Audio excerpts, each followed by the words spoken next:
Hex, it's been a while since we played a decent 4X space game. I think the last one was Sins of a Solar Empire, but now there's endless space.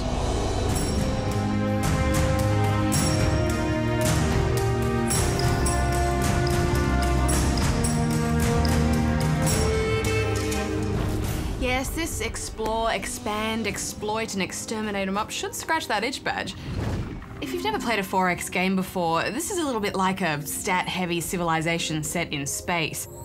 The first thing that struck me about this was that complete sense of feeling so lost, and even after playing this for a few hours, I wasn't quite sure if I was playing it right. Yeah, there's a lot to learn with this game, and I'm still getting my head around some of it. When you first start, there's no real story or anything. You're just given a brief cutscene about your race, and that's it. They were dropped ages ago onto a lifeless rock. Then you're dumped into a galaxy with just one planet, a scout ship, and a colony ship to your name.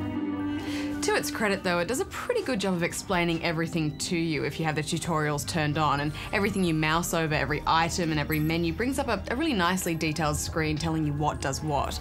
Yeah, there is a lot of information there, but I don't think it does a good job of actually showing you how to do things. Like, I'm so used to these games now having a campaign tutorial which eases you into certain situations and then drip feeds you more complex ones, but this they just throw you in the deep end, and that'll be a big barrier for a lot of people. So you will go through a lot of trial and error. Yeah, but if you stick with it, you do get your head around it eventually. The basic gist is it's a turn-based strategy game where you're trying to reach one of the many win conditions first. Whoever can expand, research, conquer, economize, or diplomat the best will win the game. Or if no one can reach one of those win conditions first, just having the highest score will do. Each system has 1 to 6 planets, most of which you can colonize after researching a technology to deal with that kind of planet and sending a colony ship out to claim it.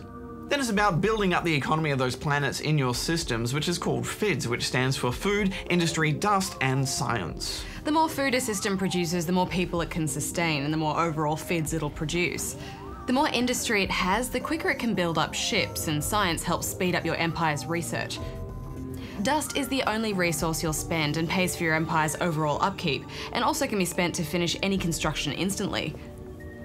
Some systems also contain rare, strategic and luxury resources which will give your system special bonuses and items to trade. It all sounds quite complicated, doesn't it? And it is a bit, but that's part of the appeal. You'll also need dust to hire and pay for heroes who can provide much needed bonuses to a fleet or system that you assign them to. Each hero has specific traits that make them better for administration or battle, and this will level up over time, giving them even more powerful bonuses. One thing I really liked was just how customizable everything is.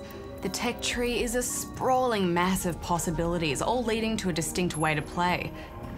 Every ship can be built up from scratch. You can even retrofit your old ships with your new designs. And before you've even started a game, you can choose what kind of galaxy you want to play in and how many players you want, and you can even create your own custom race to play as.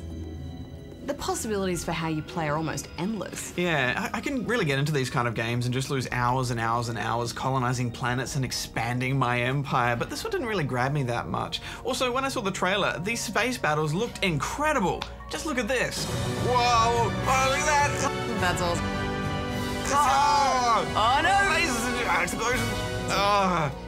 But then when I got to the game, it turned out to be this. Whoa. Wow, look at that bar move. It's going so fast. I love progress bars. Oh, nice. Progress bar intensity. And it's on the edge of my it's seat. over. And now it's finished. To be fair, you can actually watch these battles play out in a cutscene, but you probably only do it once because they do feel like a waste of time. They're a bit tedious. Each battle is limited to a 2-minute encounter divided into long, medium and short-range combat phases. You don't get any control over your ships other than to issue a basic strategy card for each phase, and these give your fleet certain boosts that can counter an enemy strategy to some degree. But at the end of the day, they're not much use unless both fleets are evenly matched. I mean, if they've got bigger ships and bigger guns, then you're screwed. Overall though, I found the game did a pretty good job of keeping all the micromanagement stuff from getting in the way and making it easy to get access to relevant information. It's a very slick interface. You can easily check on the status of your empire, and you can let the AI handle each system's development, with lots of options and what it should prioritize. I really liked that search bar that lets you type in a word and it brings up all the relevant bits of research. I think we've only scratched the surface of this game. There's so many tech trees to explore and different alien races.